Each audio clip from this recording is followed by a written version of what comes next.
Shalom, jumpa lagi dengan saya di Klavus Sukacita. Saya akan memberkati saudara lewat firman Tuhan. Namun sebelumnya mari kita berdoa. Bapa, terima kasih. Kami siap mendengarkan firman-Mu. Berbicaralah kepada kami, karena kami memberi hati kami. Isilah dengan firman-Mu ya Bapa. Amin. Bagian firman Tuhan 1 Tawarik 16 ayat 14 sampai yang ke-18. Demikian bunyi firman Tuhan. Dialah Tuhan Allah kita di seluruh bumi, berlaku penghukumannya.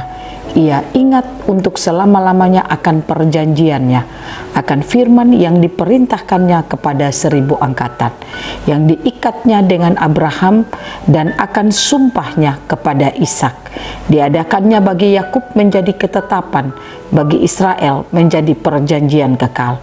Firman-Nya, kepadamu akan kuberikan tanah Kanaan sebagai milik pusaka yang ditentukan bagimu.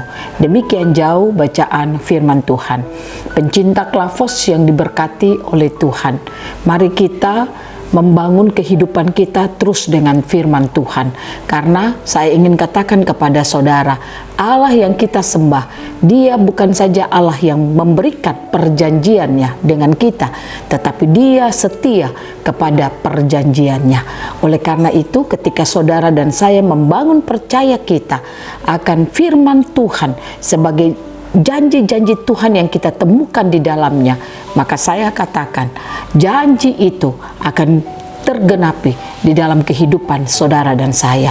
Mengapa ada banyak orang percaya atau orang Kristen, dia suka mendengarkan firman Tuhan, dia bahkan suka membacanya, bahkan dia juga menyampaikan berita kebenaran firman itu, tetapi dia tidak memiliki realita firman itu di dalam hidupnya dengan janji-janji Tuhan di dalam hidupnya. Kenapa dia tidak mengalami realita itu?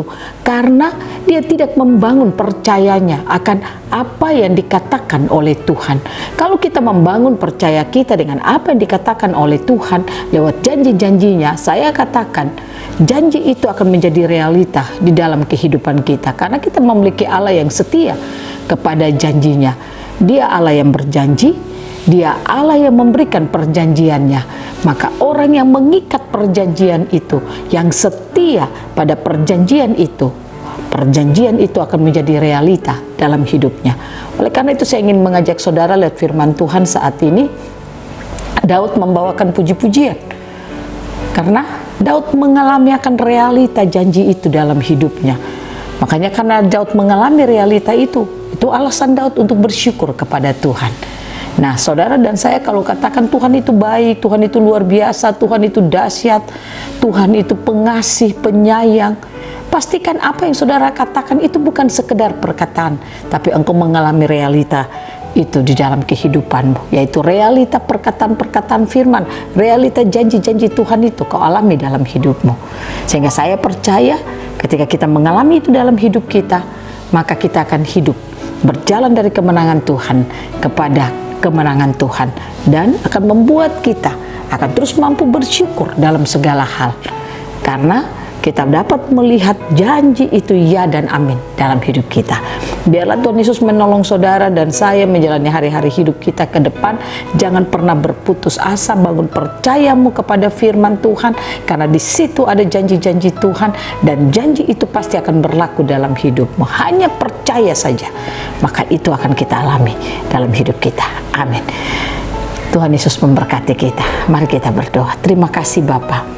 Roh Kudus bekerjalah dalam hidup kami, agar kami mampu untuk memiliki kehidupan yang terus percaya kepada firman Tuhan, sehingga kami percaya apa yang Tuhan janjikan lewat firman-Nya akan kami alami dalam hidup kami. Hamba berdoa dalam nama Yesus, biarlah setiap pencinta Klavus, mereka diberi hati yang terus percaya kepada firman Tuhan, sehingga janji-janji Tuhan menjadi realita dalam hidup mereka. Amin. Tuhan memberkati kita semua. Shalom.